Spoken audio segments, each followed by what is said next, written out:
ఉన్న బంగారాన్ని విడిపించి ఆ రోజు ఆన్లైన్ రేటుకే మేము కొంటాం. Sharma gold company. నమస్తే రమగారు. నమస్తే జీ. రమగారు, మనకి మాఘమాసంలోనే వసంత పంచమి కూడా. మరి వసంత పంచమి యొక్క విశిష్టత?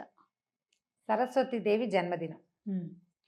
అయితే మనం సంవత్సరంలో 2 సార్లు తప్పకుండా సరస్వతి పూజ చేస్తాం.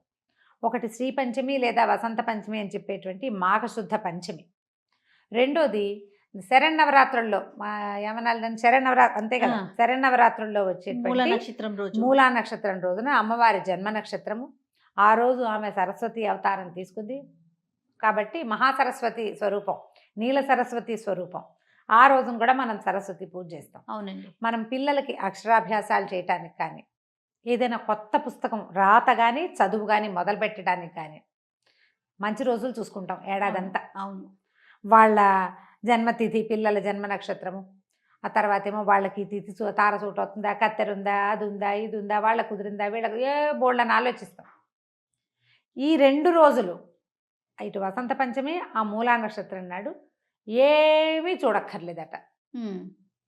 తిథి వార వర్జ నక్షత్రాలు దుర్ముహూర్తాలు కూడా చూడక్కర్లే, ఏమీ చూడకుండానే ఈ ప్రత్యేకమైన సమయాల్లో రోజుల్లో మనం కనుక పిల్లలకి అక్షరాభ్యాసం లాంటివి చేయించిన, లేదా ఏదైనా కొత్త పుస్తకం మనమే రాయడం మొదలుపెట్టుకున్నా, కొత్త పుస్తకం చదవటం మొదలుపెట్టుకున్నా, శాస్త్ర విద్య కూడా పిల్లల అక్షరాభ్యాసాలే కాదు శాస్త్ర విద్య మొదలు పెట్టుకున్నా కూడా చక్కగా సాగుతుంది చదువు అని చెప్తారు.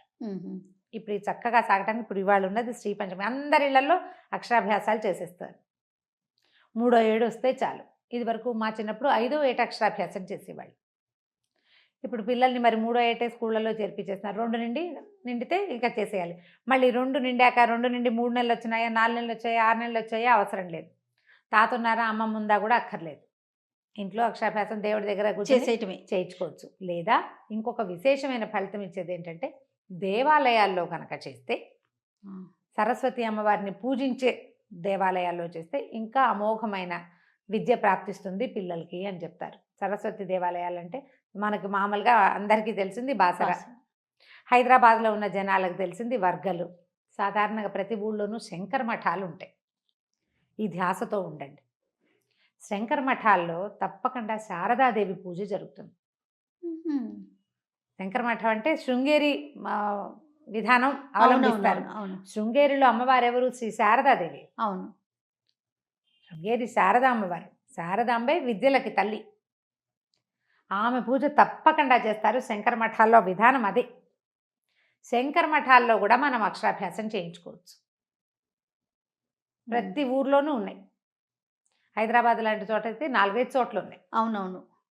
పెద్ద శంకర మఠం నల్లకుంటలో ఉంది, చాలా చోట్ల మనకు మోతీనగర్లో అట్లా కొన్ని చాలా చోట్ల ఉంది. శంకర మఠాల్లో కూడా చక్కగా చేయించుకోవచ్చు. ఈ రోజున మా అబ్బాయికి సూట్ అవుతుందా, మాకు సూట్ అవుతుందా లాంటి ఆలోచన ప్రశ్న అక్కర్లేదు. పర్వదినాలు ప్రతి వాళ్ళ కోసము సృష్టించబడినవే. నక్షత్రం కుదరలేదు అన్న ఆలోచన అవసరమే ఉండదన్నమాట. ఈ రోజున మొదలుపెట్టిన ఏ పనైనా సక్సెస్ఫుల్గా అవుతుందంటారు. దానికి కారణము అమ్మవారి ఇది కావటమే కాకుండా, జన్మతిథి కావటమే కాకుండా మాఘమాసము, ఈ సౌరమాసంలో మొదలుపెట్టిన పనులన్నీ బాగా అవుతాయి. మాఘమాసంలో పెళ్ళిళ్ళు చేసుకుంటారు. అవునవును. చాలా మంచి ముహూర్తాలు ఉంటాయి మాఘంలో. అవును. ఈ మాఘంలో నువ్వు వ్యాపారం మొదలుపెట్టినా కూడా బ్రహ్మాండంగా అవుతుంది. కొత్తగా స్టార్టప్స్ చేయాలనుకునే వాళ్ళు కూడా ఈ పంచమి నాడు మొదలు పెట్టుకుంటే బ్రహ్మాండంగా హిట్ అవుతుంది. దాన్ని కూడా మనం మన నక్షత్రం చూసుకోవాల్సిన అవసరమే లేదు. సక్సెస్కి కావాల్సిన లక్షణాలన్నీ ఉన్న తిథి అన్నమాట ఇది. ఈ రోజున మొదలుపెట్టిన ప్రతి పని, చిన్న చిన్న వ్యాపారాలు, స్టార్టప్ కంపెనీలు, కొత్త పుస్తకాలు, కొత్త విద్యలు, ఏదైనా కోర్సు కొత్తది నేర్చుకోవాలనుకుంటున్నాం, ప్రొఫెషన్ మారదలుచుకున్న వాళ్ళకు కూడా ఇది మంచి రోజు. ఈ రోజున గుర్తుపెట్టుకుని కనుక ఏ పనైనా మొదలు పెట్టుకుంటే అది ఎట్లా పరిగెత్తుకుంటూ సక్సెస్ వైపుకి దారితీస్తుందో స్వయంగా చూస్తాం మనం. ఒకసారి మనకు తెలిసిందనుకో, లేదా 2 సార్లు మనకు అర్థమైందనుకో, ఈ రోజు మంచిది అని మళ్ళీ మొదలు పెట్టుకుంటాం. అంతే. మనం 2-3 సార్లు చూసాక ఫ్రెండ్స్కి చెప్తాం, ఈరోజు చాలా మంచిది చేసుకోండి. మనకు సక్సెస్ అయితే మనం ఇంకొకళ్ళకి చెప్పగలుగుతాం కదా. ప్రయత్నించి చూడండి. శ్రీ పంచమి నాడు సరస్వతి దేవి పూజ చేసుకోండి. ఒకవేళ మనకు అక్షరాభ్యాసాలు లేవు, మనం చేసే పూజలు లేవు, మనకి ఏమీ లేవు, ఏ కొత్త పనులు లేవు, అయినా కూడా మనం సరస్వతి దేవికి నమస్కారం చేసుకోవాలి. సరస్వతి ఒట్టి విద్యకే కాదు, జ్ఞానానికి జ్ఞాపక శక్తికి కూడా ఆవిడే ఆరాధ్య దేవత. ప్రతి వాళ్ళకి కావాల్సిందే.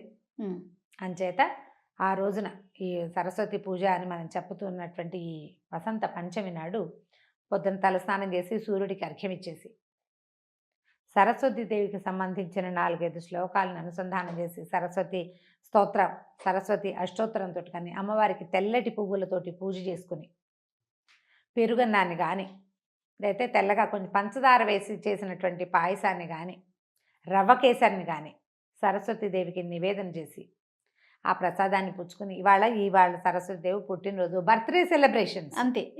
అవి కనుక చేస్తే మనకి భవిష్యత్ కాలంలో ఏదైనా అజ్ఞానం లాంటివి రాబోయినా, జ్ఞాపక శక్తి కోల్పోయే పరిస్థితులు వాటి నుంచి తప్పించుకోగలుగుతాం.